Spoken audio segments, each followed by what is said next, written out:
mira, jo vaig fer Belles Arts, soc llicenciada a la Universitat de Barcelona i jo anava per artista, que és el que a mi m'agradava. El que passa que em vaig trobar que quan vaig acabar la carrera em vaig trobar que realment jo en aquell moment no tenia res a dir i que també em va semblar que la cosa de la vida d'artista a mi no em podia aportar el que jo en aquells moments necessitava. I llavors em vaig decantar pel tema de la restauració i conservació de patrimoni, que en aquells moments hi havia molt poca cosa a Barcelona i de seguida, la veritat és que de seguida vaig trobar feina i de seguida em vaig embarcar en aquesta professió que em va agradar moltíssim i que l'he exercit durant quasi 30 anys, vora els 30 anys. Després, quan jo ja tenia ben bé la cinquantena, vaig tenir com una mena de crisi personal i llavors vaig decidir tancar l'empresa que jo tenia en aquells moments de restauració i vaig voler fer una altra cosa. I llavors vaig estar un temps pensant què havia de fer i finalment em vaig decantar una mica per la cosa que jo ja havia començat a fer i que en aquells moments jo ja tenia molta motivació de fer-la i en aquells moments sí que em va semblar que potser sí que tenia coses que dir.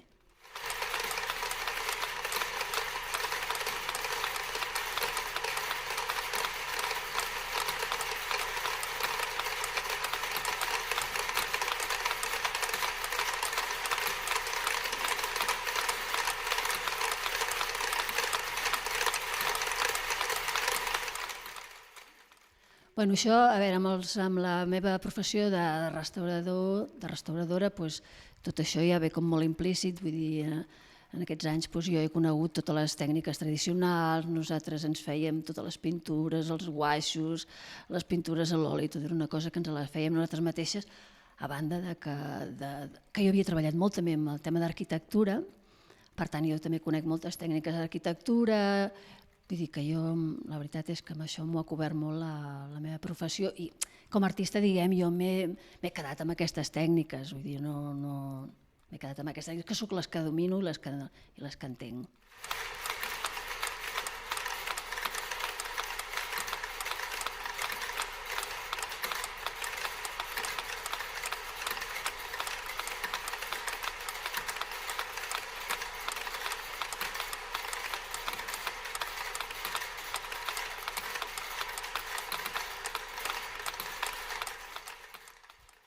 Jo el procés creatiu no l'entenc com una cosa que comença i acaba, sinó que l'entenc com una cosa, com una mena de contínuum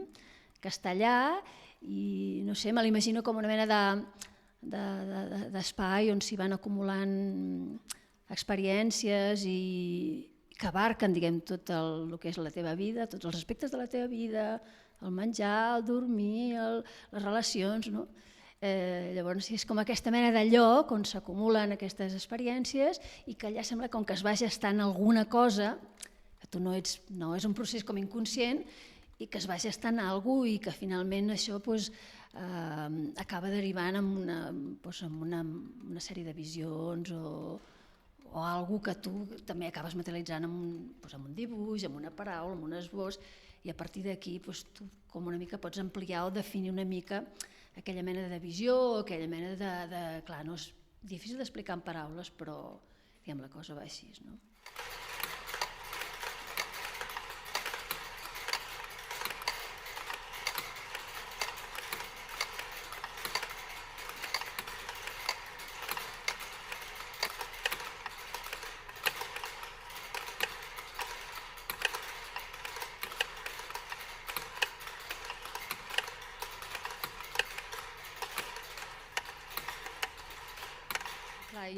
A mi m'agraden moltíssims pintors, m'agraden moltíssims estils del passat, molts, seria com una cosa totalment inacabable.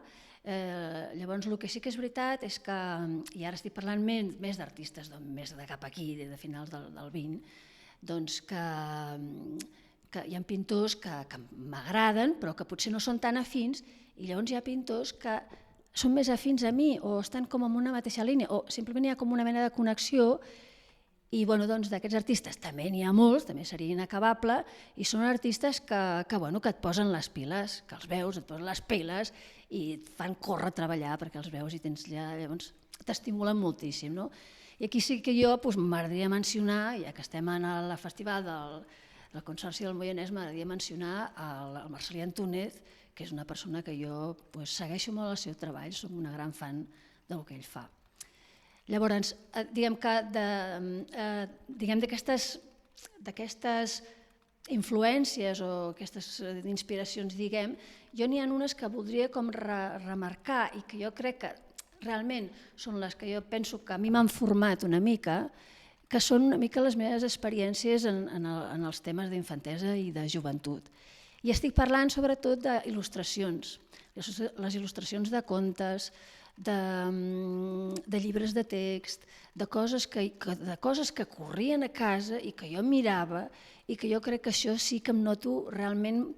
molt, com que la meva visió artística o la meva depèn d'això. I aquí ara estic parlant molt dels pintors, per exemple, dels il·lustradors catalans, de modernistes,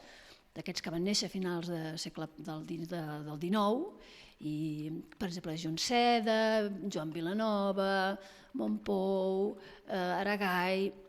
llavors hi ha naturalment en Doré, aquest Rackham, aquest que il·lustrava els contes de Grimm. Jo tot això per mi és una cosa molt important, penso, i també faig molta incisió també amb el tema dels llibres de text i les il·lustracions científiques, llavors temes de cromos, herbaris, coses que de petits fèiem. Jo crec que aquest tema m'ha marcat molt i m'ha influenciat moltíssim. També volia fer com un capítol a part, també per mi molt important, que és tot el tema de l'art brut. És a dir, d'aquests pintors que per algun motiu han quedat com aïllats de la cultura i fan les seves coses, fan la seva obra com a part ben bé de la cultura i lliures de convencions, lliures de prejudicis, amb unes tècniques molt elementals, molt pobres i amb unes motivacions també per mi molt genuïnes, molt autèntiques, com d'autèntica supervivència com de supervivència i d'equilibri psicològic, com una cosa mig terapèutica, i que aquesta gent, són gent d'outsiders totalment. Jo amb aquesta gent m'agrada moltíssim el que fan i trobo sempre que les seves obres són molt interessants i m'inspiren moltíssim també.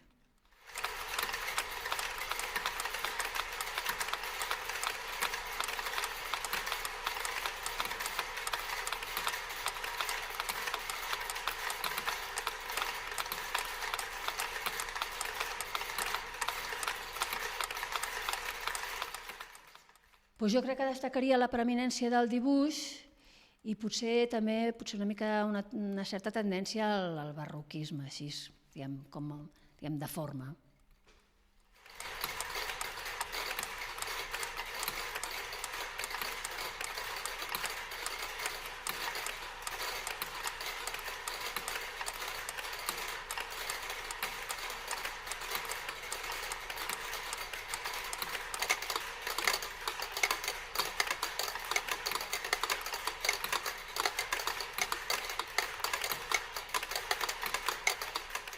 D'aquesta obra, que titulo Cos geològic, i em porta un subtítol, que és la història geològica dels turons testimoni, aquí a la plana usonenca, és una representació particular o una versió d'aquesta història, de com s'han format aquests turons testimoni, aquestes formacions rocoses que hi ha a la plana de Vic i que són molt característiques d'aquesta zona i quasi que constitueixen com la característica més cridanera de la plana de Vic. Llavors aquestes formacions tenen una història geològica interessantíssima i llavors a mi m'ha fet molta gràcia fer reproduir, reil·lustrar d'una forma una mica particular i introduint nous conceptes. M'ha fet molta il·lusió tornar a fer aquesta sèrie de dibuixos sobre la formació d'aquestes turons testimoni.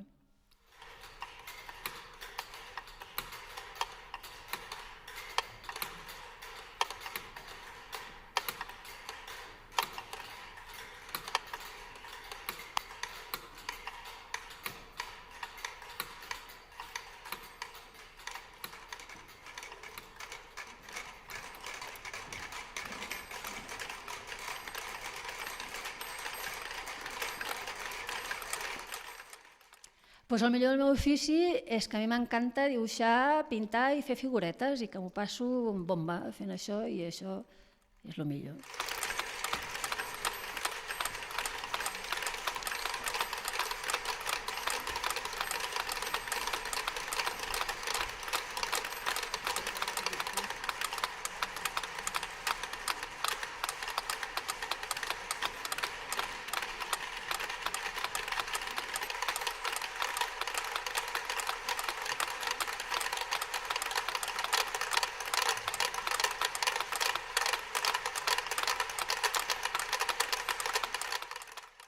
El pitjor és la dificultat per ingressar diners, per fer... És la gran dificultat de facturar.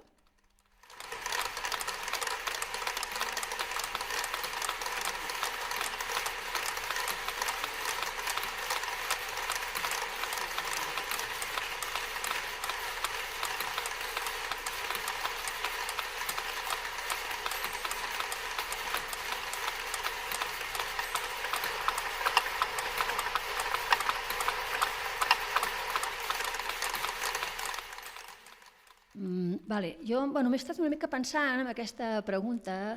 i realment penso que hi ha moltes coses a dir i quasi que diria que estaria molt bé que es fes com alguna cosa, algun event o alguna trobada per parlar una mica d'això, perquè penso que el tema té molta tela, diguem, no? Llavors jo, parlant del tema una mica dels artistes visuals, diria que està molt bé les iniciatives de festivals, convocatòries, que realment haurien de continuar i potser ampliar una mica, que s'haurien de fer com més sovint, potser lligades a coses que passen en el món, per exemple, ara hi ha aquesta cosa de la cosa climàtica, doncs fer realment un moviment més intens de tota aquesta sèrie d'accions, de promoure exposicions, buscar llocs per exposar, etc. Però més enllà de tot això, que jo crec que s'hauria de fer i que els artistes visuals haurien d'estar més presents, perquè jo crec que altre tipus d'artistes, músics, estan potser més presents que els artistes visuals, que sempre és poder un palet més difícil de connectar la gent amb l'artista visual. Però jo, més enllà d'això, a mi el que em sembla és que l'artista visual no és només una persona que té una idea particular de la realitat o del món, no. Jo crec que se'l requereix per això de tant en tant. Jo penso que l'artista visual realment és una persona que hauria d'estar més integrada en les necessitats de la gent i la societat i se l'hauria de requerir. És a dir, que l'artista és també un professional de la cultura, no és només algú que diu el que pensa. No, és una professional de la cultura que penso que s'hauria de requerir per moltes altres coses i que realment hauria d'ell, l'artista, solucionar problemes concrets de la societat. I en aquest sentit estic pensant que ajuntaments, consells comarcals, potser haurien de requerir els seus serveis per organitzar coses, per assessorar, i llavors penso que podria estar bé que per temes d'obra pública, d'adequar espais poliesportius, hospitals, escoles, jo què sé, des de fer un mural, pintures, tot el que... Per exemple, una altra cosa que penso que estaria molt bé pels artistes visuals és que poguessin treballar en museus, perquè, diguem, l'artista visual té una capacitat té un valor, diguem, epistemològic, té un valor de crear coneixement i de ser capaç que la gent aprengui coses importantíssim. Llavors, que els museus poguessin requerir els artistes visuals per fer coses, per fer exposicions, per fer reproduccions, jo crec que seria també molt xulo. Després també ampliar tot el tema de la docència, jo no sé si hi ha batxiller artístic o no, ampliar temes de seminari, hi ha milions de coses que l'artista visual pot fer sempre en aquesta línia de la seva capacitat, aquesta capacitat que té, no l'artista visual, que té l'imatge de fer associacions diferents i a fer associacions que van més enllà, que van més enllà i que són diferents als que fa la paraula. Realment és una altra cosa molt més integrativa, la imatge, més que la paraula i això. Llavors jo crec que això s'hauria d'aprofitar molt més i que realment l'artista visual, ja estic parlant d'una professionalització de l'artista visual dintre de la societat. Aquesta seria una mica més la idea. Inclús, per què no, l'artista visual podria treballar en funeràries, dissenyant models. Conec diversos artistes que ho fan, o sigui que jo penso que s'ha d'obrir el camp on l'artista visual és requerit i que ha d'estar més integrat en la societat i més professionalitzat.